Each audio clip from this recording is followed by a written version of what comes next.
Greetings, everyone, and welcome to this episode of the Higher Ed Geek Podcast, episode number 91, with Sarah Horn. She is the CEO and co-founder of ReUp Education that helps support Stopout students to return to their studies. So I really appreciate their model and that they focus on coaching to kind of build long-term rapport and relationships with the students to help support them to be successful and return to their studies to achieve their academic goals. So it's a little bit of a longer episode, but I mean, I was just so kind of enamored with the discussion. It was just a really great philosophy and really great discussion about why it's so important, this work that Sarah and her team are doing with ReUp Education. So please go check them out. Support their efforts and kind of celebrate their successes. It really is just a great kind of rising tide for really just society at large. More people completing their degrees, getting good jobs, and kind of fulfilling their goals. So I'm so grateful that I got to have this conversation with Sarah. So after this brief message from our sponsor, this is episode number 91 with Sarah Horn. This episode is sponsored by Degree.me, a one-stop college research tool for students. If you work for a college or university, you'll want to learn all about their ability to connect you with the right students at a budget-friendly price. To find out more, please visit degree.me/HEG. But yeah, I mean, I'm really excited to talk with you just because I feel like just as I've kind of continued to immerse myself in the higher ed tech space, I've sort of stumbled across various organizations doing really cool work, and yours especially just with the work that you're doing with institutions, supporting Stopout students and getting them to kind of jump back into their studies and finish their degrees and everything. I'm just really excited to explore how you kind of came upon this work and the work that you're doing now and kind of getting into the nuances of all that. So really appreciate you giving some time for the podcast here. Yeah, absolutely. Thank you for having me and for the kind words about the work we're doing at ReUp.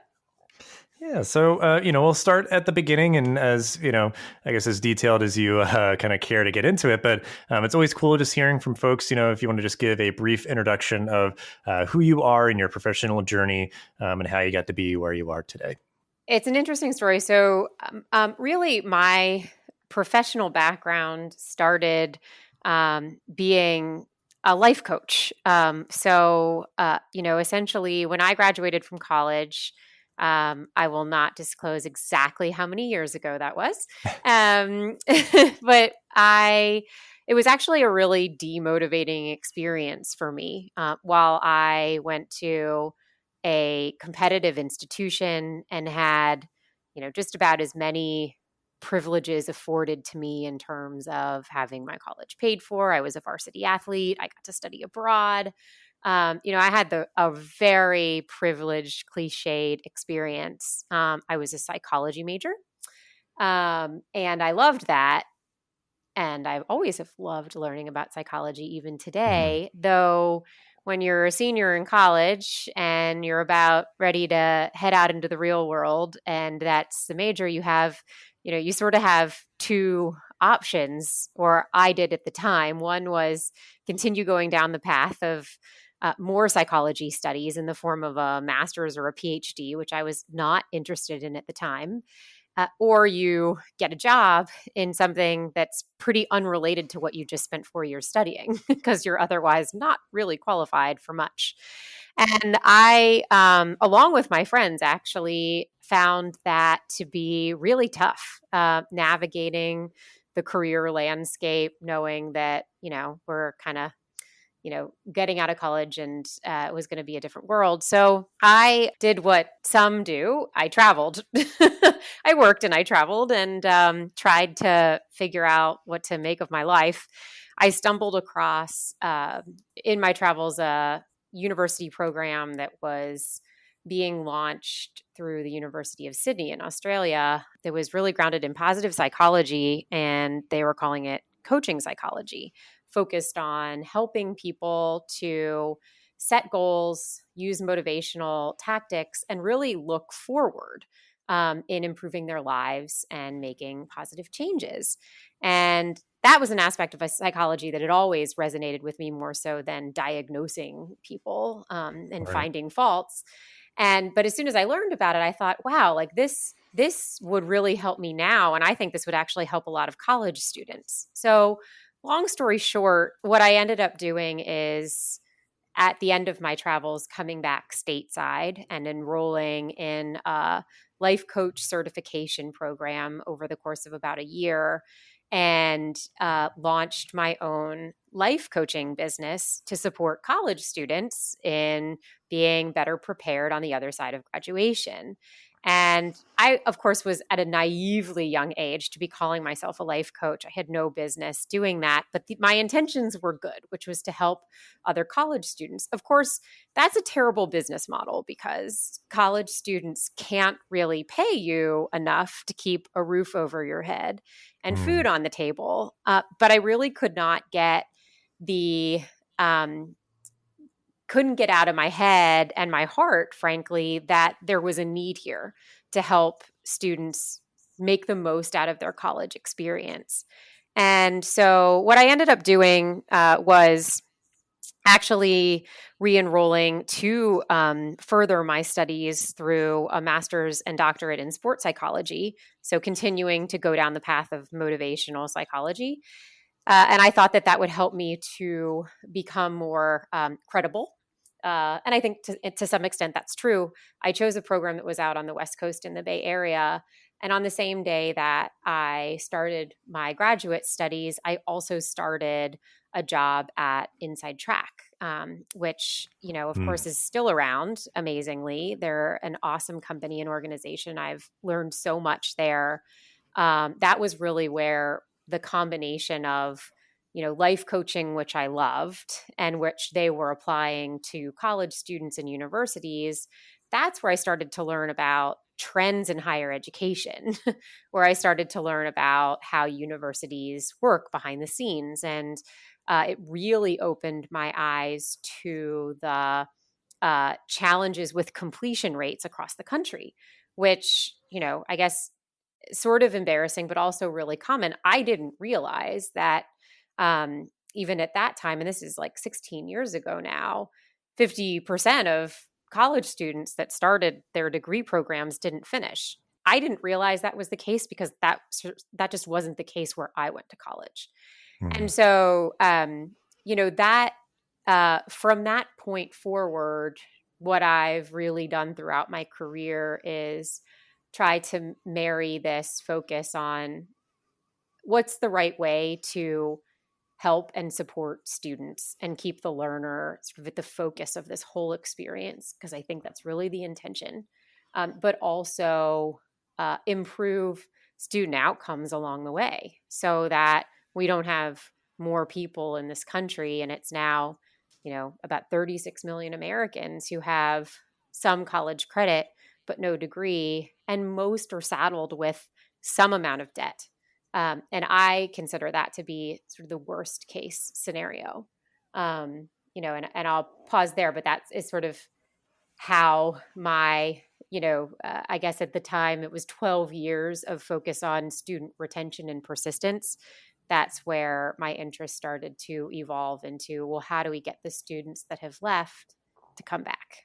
And yeah, I mean, you have so much experience, and it kind of feels like, just like just looking at your LinkedIn, just like in preparation of like, oh, like what, like kind of what was your story? Yeah, seeing like Inside Track and other folks kind of working in this space of just, sort of supporting students to be successful and, variety of contexts and those sort of things. But obviously, yeah, like your roles were always in that sort of coaching and retention and those sort of things. So it feels so much like, yeah, this is like everything was building to this. Like this is such a culminating moment of like the intersection of, your experience and your values and those sort of things. So if you want to give folks just kind of a quick primer on, this culminating moment, the work that you're doing now with ReUp Education, of just sort of like, how does this actually take shape in terms of like how you're working with institutions and working with their Stopout students to get them re-enrolled and be successful when they do to, complete their degrees? Because like you said, I mean, obviously it's such like a huge issue for any number of reasons of just sort of like getting people to be competitive in the marketplace in terms of getting gainful employment, but also, being saddled with debt and not having much to show for it. So, kind of solving for both of those issues. Just kind of speaking to the work that you do a little bit more detail. Yeah, happy to do that. I'll start with just kind of the concept of how this was founded in the first place. So, it was really about 5 years ago that Paul Friedman, who's a serial entrepreneur in this space, incredibly intelligent and wonderful person, and also the chairman of our board, and Nitzan Pellman, who's the founder and original CEO of ReUp, along with me, we started to talk about, what would it look like to build a company that was completely focused on helping colleges and universities get students back.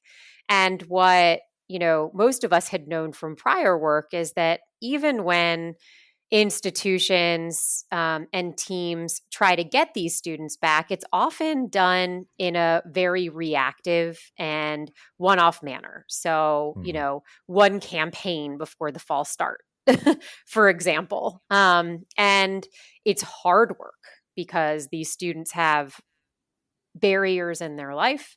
They haven't prioritized school for sometimes a very long time. But obviously, in order to move the needle, when you look at the landscape of the country, if there's, at the time, I think it was about 35 million, and now that number has obviously creeped up over the course of 5 years. But in order to move the needle in a meaningful way around completion rates, we had to make a dent on the 35 million Americans with some college credit and no degree. And so, the inspiration was really just seeing the data and kind of the obvious need, and then crafting a way to partner with colleges and universities at the time to provide a win-win model where we at ReUp could do the work to find and engage and re-enroll and retain these students, but do it in a way that would be cost effective for an institution. And so we've always been a revenue share based model, meaning our partners don't have to find money in their budgets to bring us on and start this work. And so that, really, we have stayed true to our original mission for the last almost 4 years of being operational. We are, to my knowledge, the only company in the country exclusively focused on supporting stopped-out learners, and that truly is our expertise and only focus. And our model for how we partner with universities and colleges has not fundamentally evolved, although recently we have expanded our model to be able to support stopped-out learners in two additional ways. One, at ReUp, we can now support any student who has stopped out of college from across the country and help them to find the best fit program for them to complete their degree, and do that and provide that support free of charge to the student. And those stopped-out learners do not have to be associated with any of our partner institutions to take advantage of that service and benefit. And then in addition, what we've learned over the last 3.5 years is that while for most stopped-out students, it makes the most sense for them to return to the institution that they originally left, for about 20 to 25% of stopped-out learners, it doesn't make sense to go back to where they left. There's a lot of reasons for that. They could have moved. They might have a different programmatic interest. They might have different career goals. They might need a modality that their home institution doesn't offer. And so up until about 6 months ago, we didn't have a great solution when we heard those stories and when we got that information. Now we do. And when we hear that students actually would be best served by searching for a better fit and ultimately transferring, we can help those students to find the better fit within our network of university partners. And so those two evolutions are still very much in alignment with helping stopped-out learners and ultimately improving the completion crisis in this country. But we've certainly listened to what students across the country need and done our best to adapt to those needs. That's amazing. Yeah. I mean, just like you said, it's a natural extension. Like you're not trying to, change things up too much, because I know that's kind of an adage that I've heard a lot, is like, talking with people who are still, kind of working through kind of building their business, or who are still kind of in the thick of it, of like the early stages of just like the value of focus. It's always tempting to sort of like, be like, well, we could do all of these things. And it's like, well, yeah, maybe, sure, but there's definitely a lot of value in the focus there. And I think, again, like it's still focus, but just kind of opening things up a little bit, which is great that, a student could like opt in to do it themselves, or, that you're sort of having this kind of strategic level kind of partnership with an institution that's just like, we need to, work towards like a better, solution to stopped-out students. Because like, like you said, like kind of it being like a one-to-one thing initially, but yeah, kind of opening that up for the student to get whatever sort of program or institution might be the best fit for them is also like a really, really good thing. And I guess to clarify too, like they could, if they had like maybe started a program on ground, and then you're kind of connecting with them, the modality could also be maybe shifted either way. Is that accurate? Yeah, we see students who want to go back both online and on ground, and there's a healthy mix of options that our partners offer up, and students have different wants and needs. So certainly the majority of our students have gone back and taken courses online. And certainly now, in the midst of a global Right. pandemic, that's the majority of what is happening. Definitely, it's important to not lose sight of the fact that there is a wide range of needs and wants and motivations for students across the country. And certainly what we've found in our support model, and also what we see in the classroom, is that it's not particularly feasible to do a one size fits all approach. And that goes for, what people choose to do in terms of their modality experience, their course choice, and of course, how we support students along the way as well. Well, and on that point too, in terms of how you support students, like I know you're using like a team of success coaches and being, really,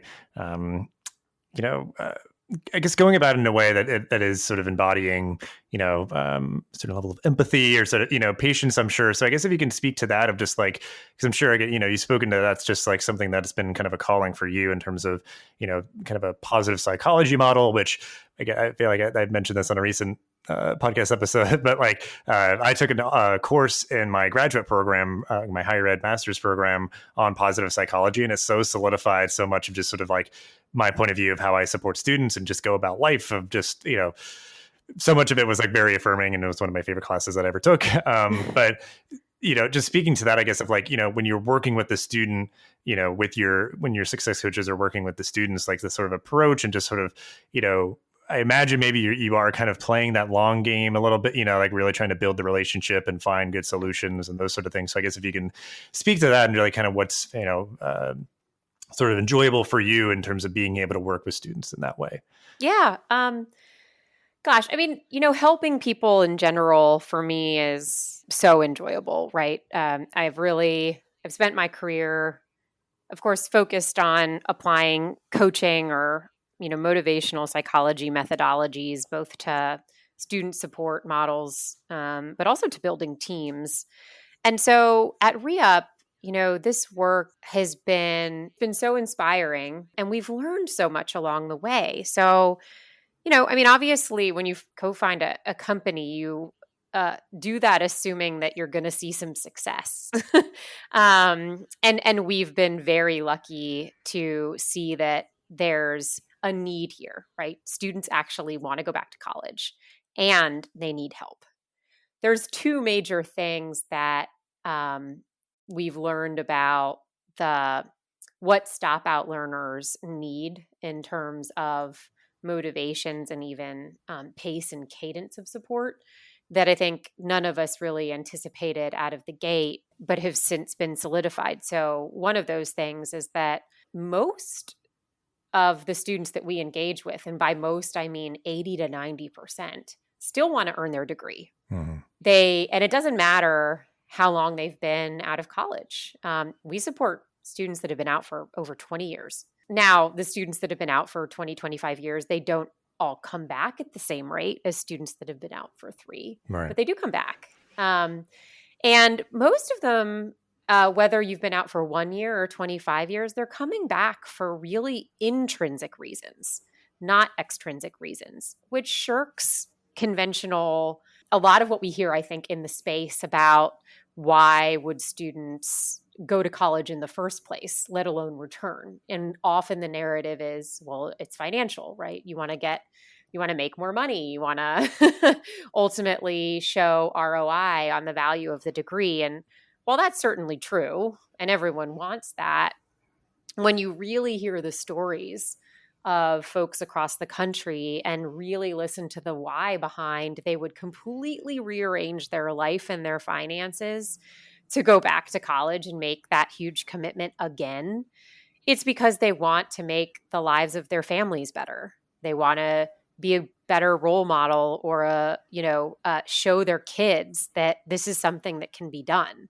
They want to finish what they started and prove to themselves that they can do it and that their story isn't one that ends with, I wasn't able to complete and carry on. And so that's one thing that has been really interesting to see and learn here time and time again. And I also find it, in terms of the work we're doing, just so deeply inspiring, because what it means is that this work is not just changing the lives of the individuals that are going back to school. This is creating new stories for families and, really new generations of, kids and people, many of whom are first generation learners and have no other precedent for people completing their degrees in these households. And so I think, that just knowing the positive impact that has with our students individually, but also the positive ripple effect that will have, within improving social and economic statuses for underserved populations across the country, that feels like one of the areas where this work is just so meaningful. The other thing that's been really inspiring and that we've learned more about is that you actually said this is a long game. It is absolutely a long game. We see that when we start partnering with colleges and universities, it's in years 2 and 3 of partnerships where we really start to see more students actually come back. And the reason why, it sounds kind of intuitive and obvious, but we hadn't previously thought about it this way, which is, as soon as you leave college, your life has changed. You make different choices, often out of necessity, and school is nowhere on the priority list. And to get it back on the priority list, even if you have a extreme interest in doing so, requires a complete reprioritization of one's life and time and finances and support. And that takes a long time. I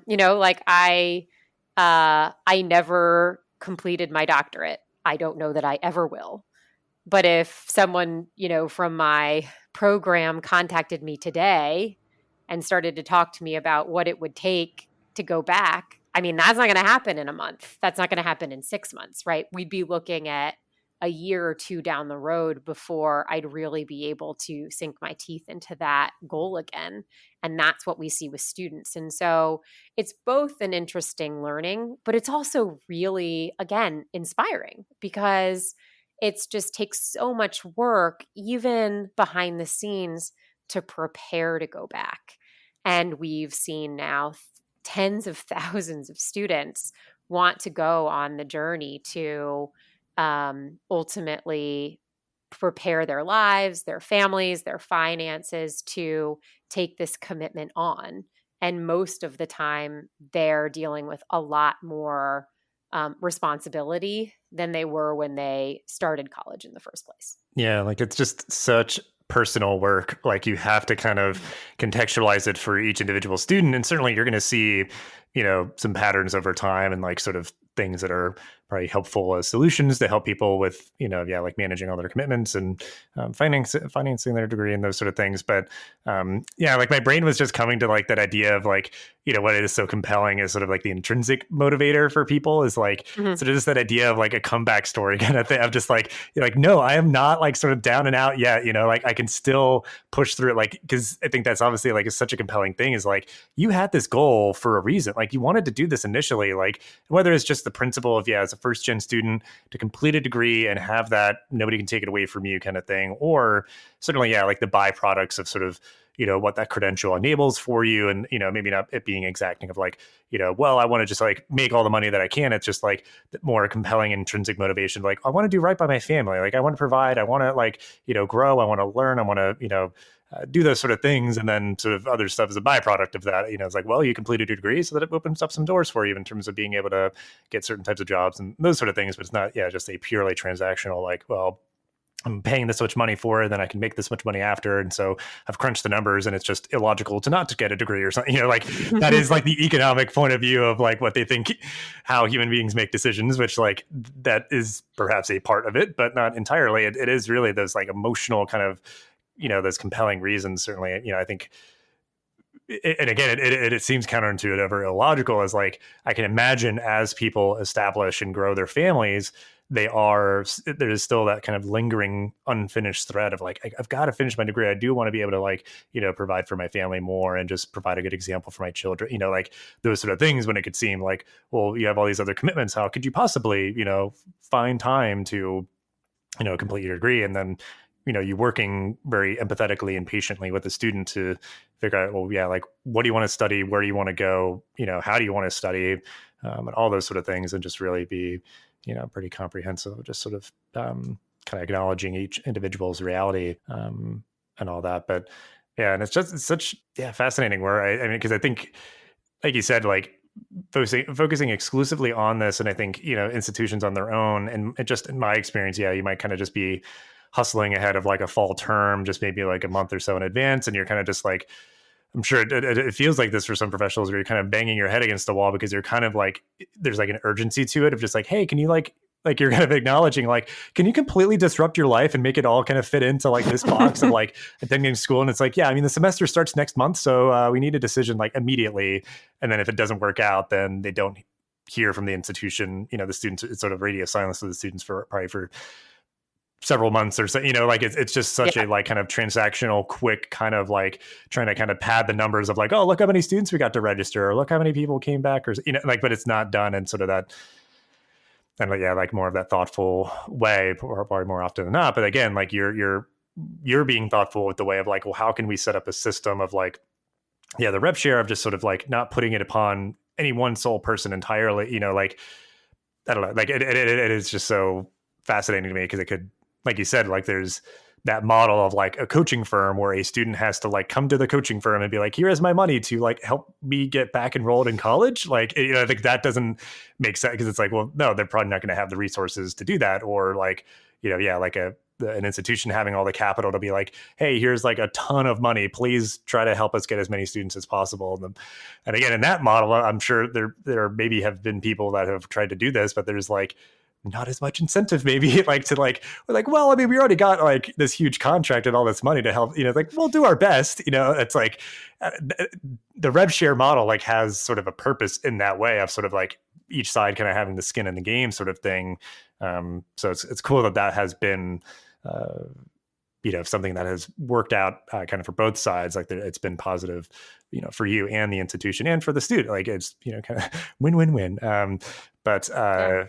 So that's just really cool. And I guess to speak more, I guess, in terms of like kind of the finance of, working with the students that you support, because I think you kind of jumping around some of my questions here, but just in terms of like, no shortage of potential barriers that any individual student would face in terms of returning to their studies. So like, how are you kind of, equipping your coaches to work through different issues? Like how are you trying to overcome what is preventing or kind of getting in the way or providing friction for these students to return to their studies? Like what are maybe just some examples of sort of, how you are able to overcome those various issues? Well, as you can appreciate the number of challenges that any non-traditional learner faces to come back to college, the list is very, very long. We do obviously see a lot of themes. So the top themes of what would prevent students from coming back are sort of what's getting in the way of that happening immediately. Most of it is life reasons, right? So just all the other commitments happening. It could be they have family commitments. It could be job commitments. It could be health commitments. It's just all the life stuff. We all have a life, and everyone's really busy, and that's just true. There are other challenges, right? So finances can be a real challenge. How am I going to pay for this? What is the actual cost? What is the ROI? Those things come up. Time is a challenge. How am I going to fit this in? What is it going to look like?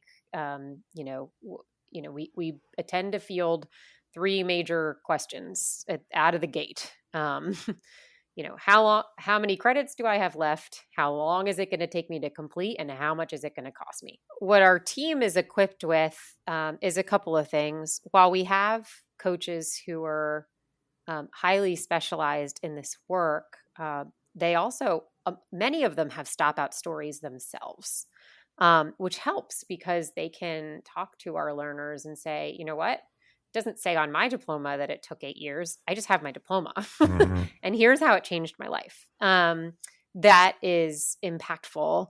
But the coaches, we support their work with a lot of data-driven and predictive technology to better understand, and sort of predict what students might be needing and how we can best support them from a resource perspective.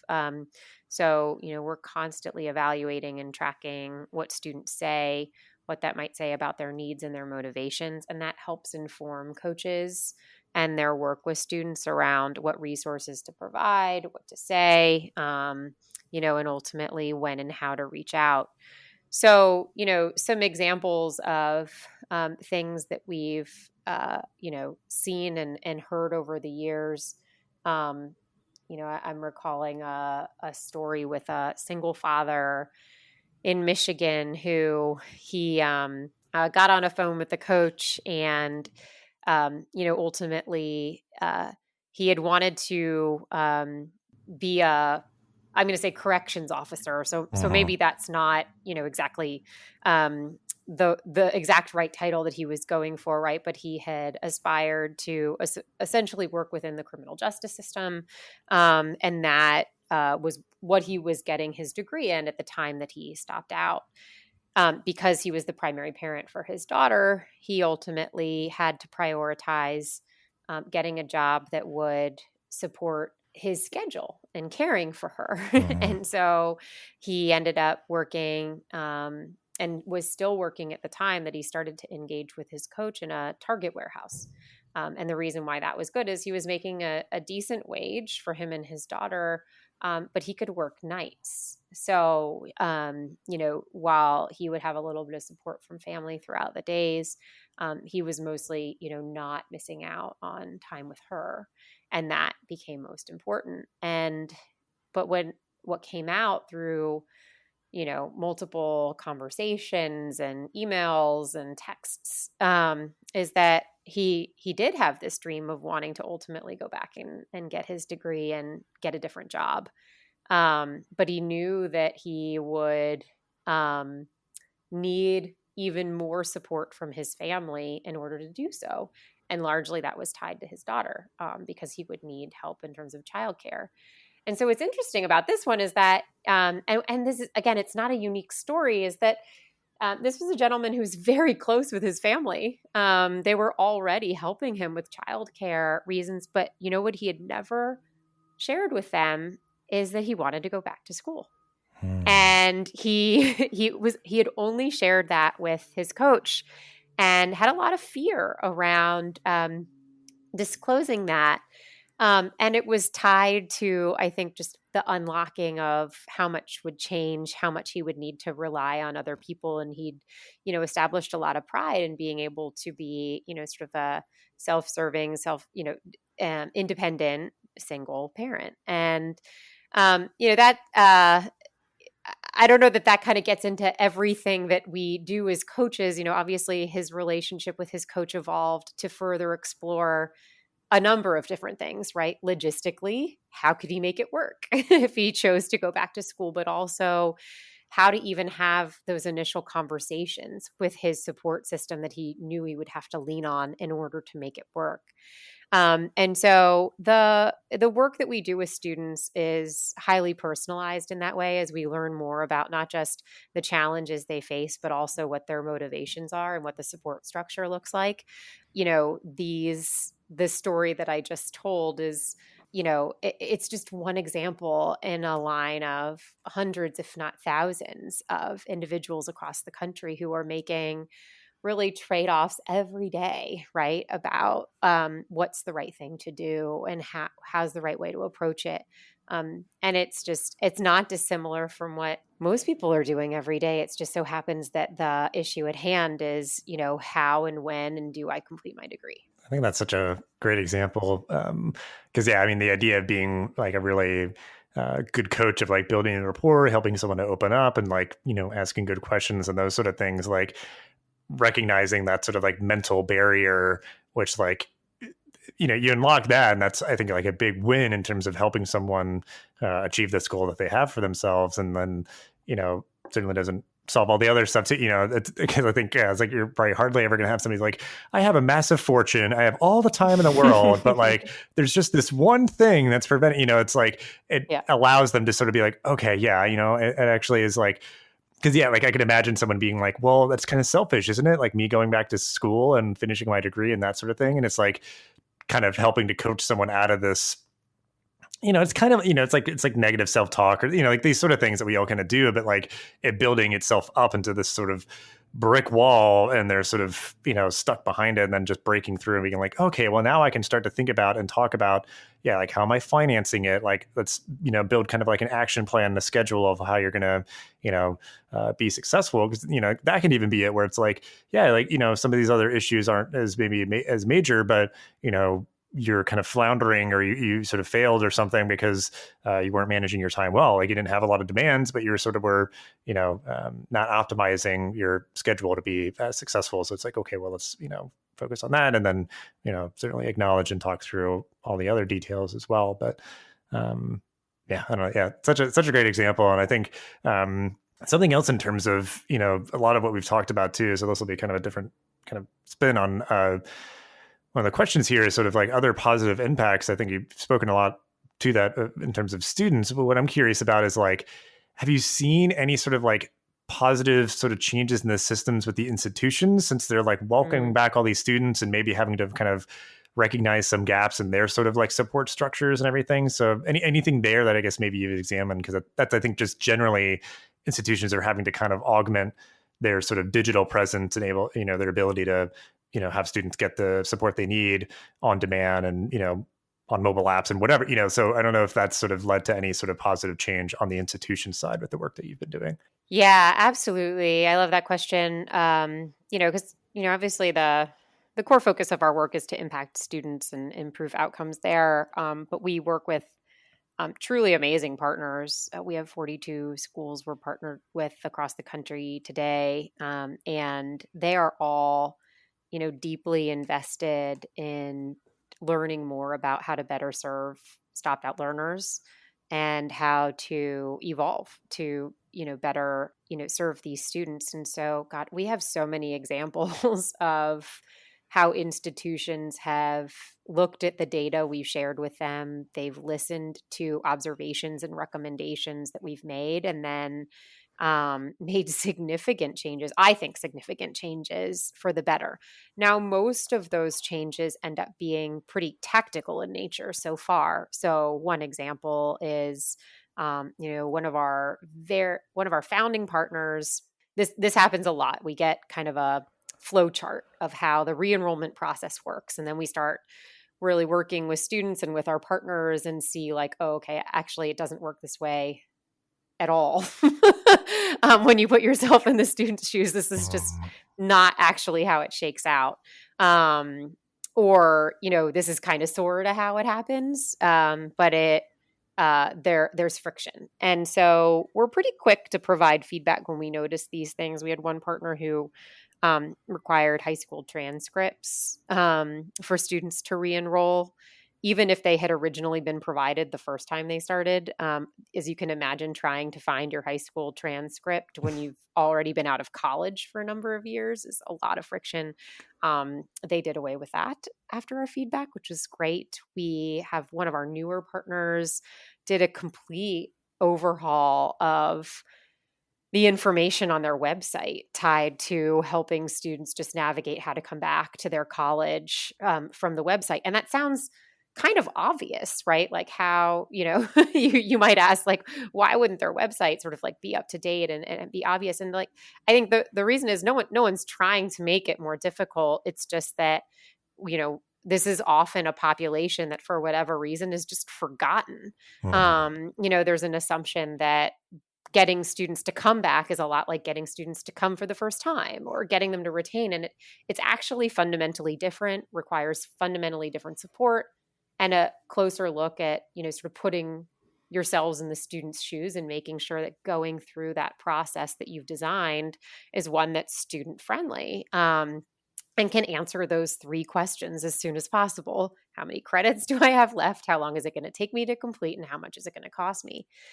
We have had probably not all of our universities make sweeping changes, but so many of our partners have made changes to really create less friction and be more student friendly on the very, very front end as a result of what they've learned through our partnership and through increased work with Stopout learners. We also have a partner who actually, one of our bigger partners, who's taken a lot of the insights of what we've learned about their Stopouts in particular and why students left and also why they might or might not come back. And they've applied those lessons to making changes to retaining their active students more effectively. That's an interesting case study sort of in terms of like divide and conquer, where they've said like, you've got the students that are coming back, but we're going to apply all these lessons to just keeping more students in school in the first place, which makes a whole lot of sense and is a really smart way to do it. But they're, sort of one of the first partners that we had to explicitly say that's how they were applying some of the lessons learned. And I love that.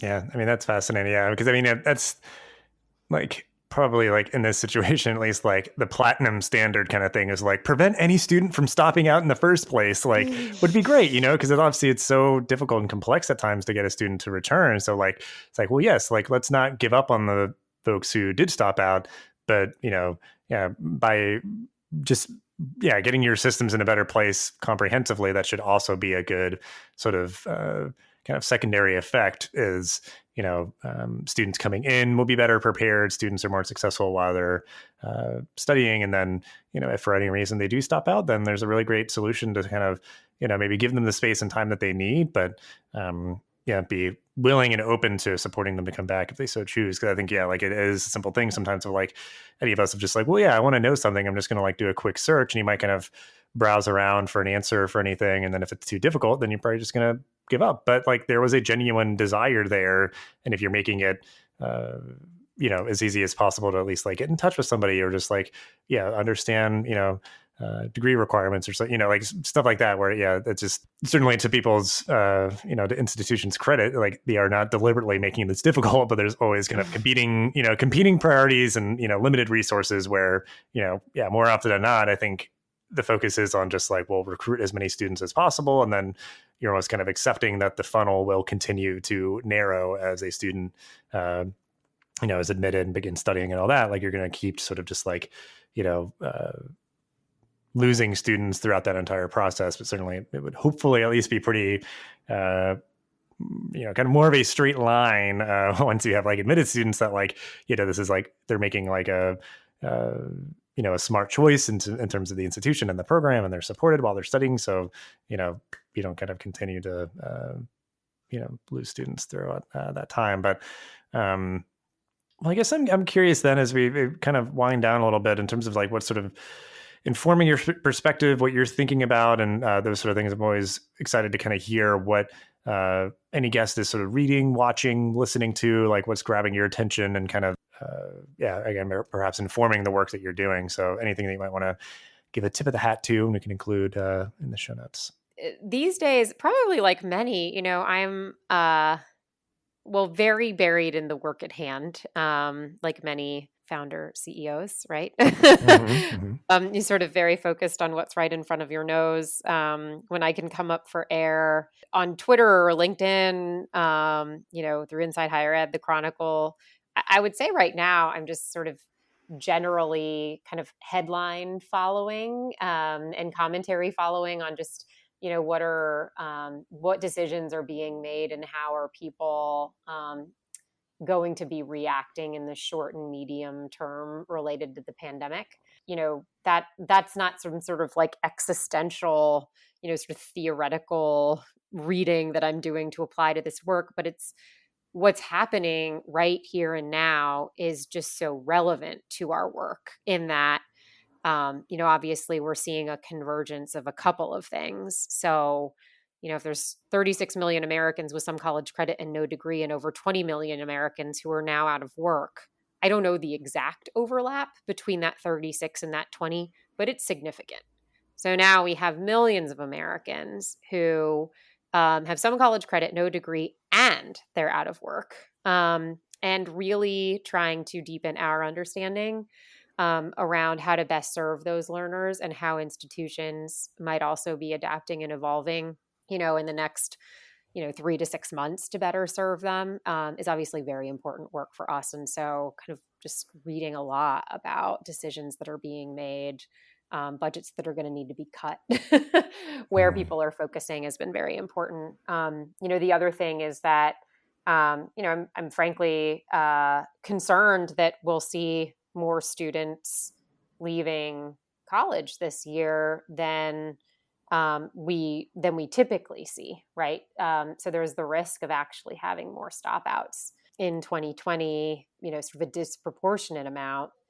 And then we also risk having institutions perhaps be ill-prepared to get them back or serve them because they're going to have to make sweeping changes again and perhaps cuts to their budget and staff as a result of lost revenue. And so, again, I'm just kind of focused in reading on industry experts, really reading a lot from like college presidents, decisions they're making, things they're saying to sort of inform, what people are ultimately going to do.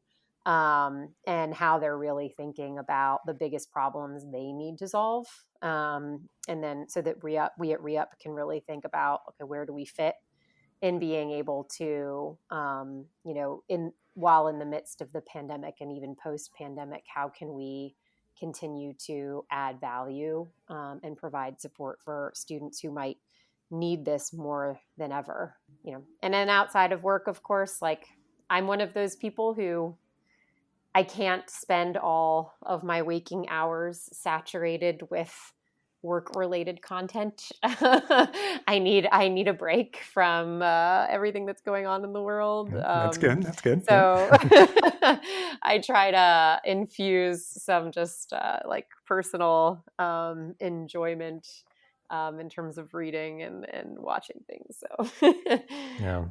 Because I keep saying this, like for whatever reason, it took a global pandemic to get me into audiobooks. Like obviously, like I do podcasts and I listen to a lot of podcasts and all that. It felt like a very natural progression, but I just never got into it. But that's been sort of like an escape. Like sometimes it's sort of like personal development or sort of like kind of professional development related books and stuff like that. But if nothing else, it's also just sort of like meaningful, sort of like sort of storytelling or just sort of hearing. People's experiences and stuff like that. So it's like, I don't know, I guess maybe I'm like giving myself the excuse like, well, maybe this will help me be a better employee or something, but it's like kind of like tangentially related of just like someone's, story experiences. But yeah, definitely important to have a good balance and harmony and all that. Cause I think when I'm out of work, I have 2 young children at home who both love to read. So my reading is often, children's books in my free time. Well, yeah, it's definitely a Doesn't change of help pace. anything at ReUp. Yeah. Well, no, I mean, like, I think, yeah, just kind of the kind of pulse check, of just like what's kind of happening in the zeitgeist, like what are people saying or not saying, and like all those things, like that's because, yeah, it's like definitely the fire hose of things happening in any variety of sort of context and stuff like that. Because I think that's what's interesting. Like if you were to read a book or do anything, like it could feel so woefully and unfortunately like out of date if it was like, well, this came out last year about higher ed. Well, it's not really the reality we're facing right now because it's, yeah, like you're saying, like accelerating a lot of changes and stuff like that were already necessary and happening. But yeah.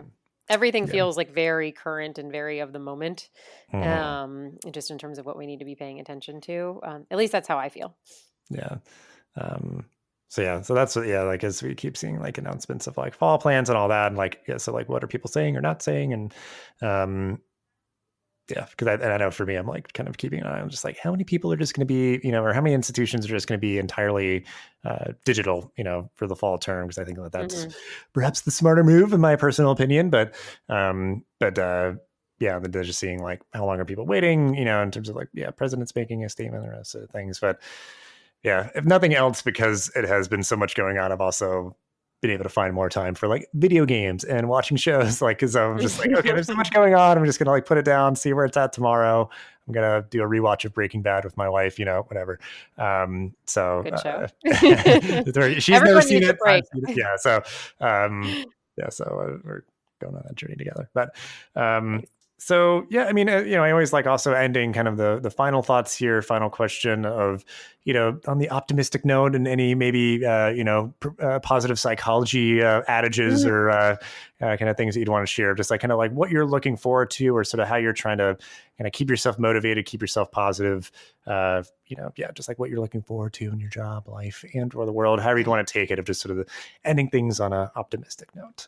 I found myself saying recently that one of the, while we're certainly living in a socially isolated world and time, and there are so many things to be fearful about, right? There's so much insecurity, whether you're feeling it very, very firsthand or not. I think many of us are just so empathetic to the weight of the issues in the world and in our country right now. And it can be all consuming and it can be deeply emotional and sad.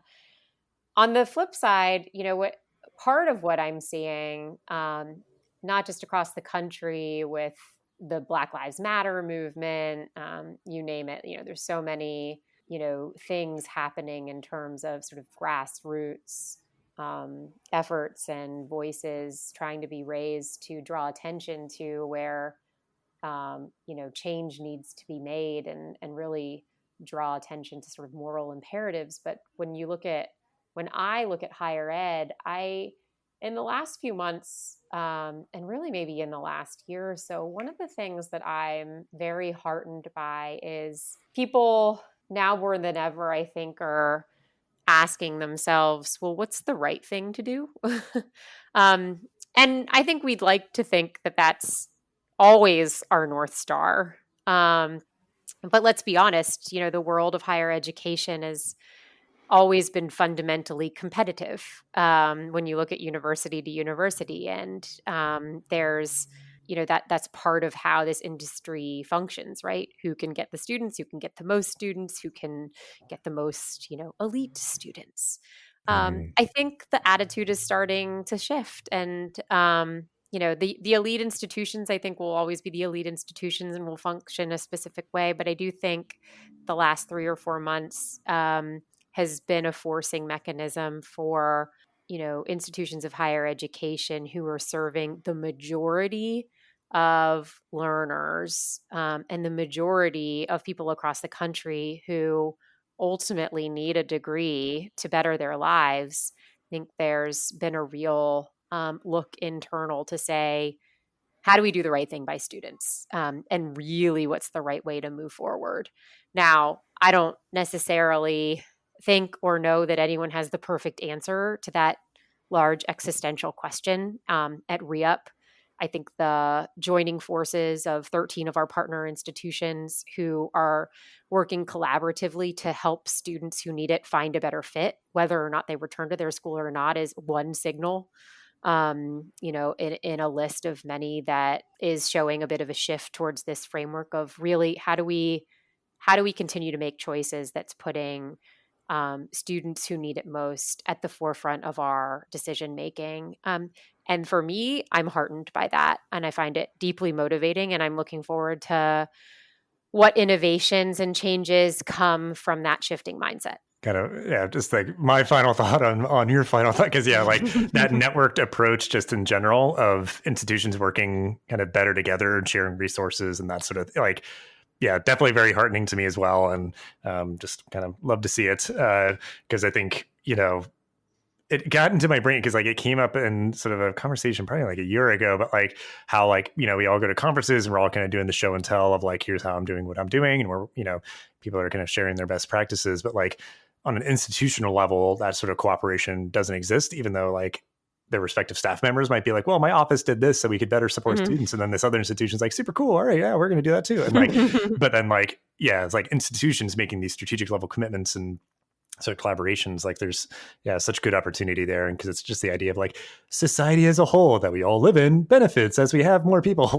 completing degrees and contributing to society, because there's definitely certain times where there's just there's a bunch of job openings and sort of these technical role, working in the technology sector or whatever. There's sometimes we're we don't have enough qualified people. We would happily hire them and gainfully, compensate them and those sort of things. We just don't have the people. And sort of, I don't know. It's just there's an opportunity, and I think a great way to get there in terms of supporting students to achieve their goals and all those sort of things as institutions working together. So we will leave it at that. I appreciate you bringing that up and sharing all that you did and just talking through your journey and the great work that ReUp is doing. And we'll have ways to connect with you and ReUp in the show notes. But just thank you so much for the time. Great. Thanks for having me, Dustin. I appreciate being able to spend some time together this morning. Thanks for listening to this episode of the podcast. Make sure to rate, review, and subscribe so you never miss an episode. Thanks again for listening, and we'll see you in the next episode of the Higher Ed Geek podcast.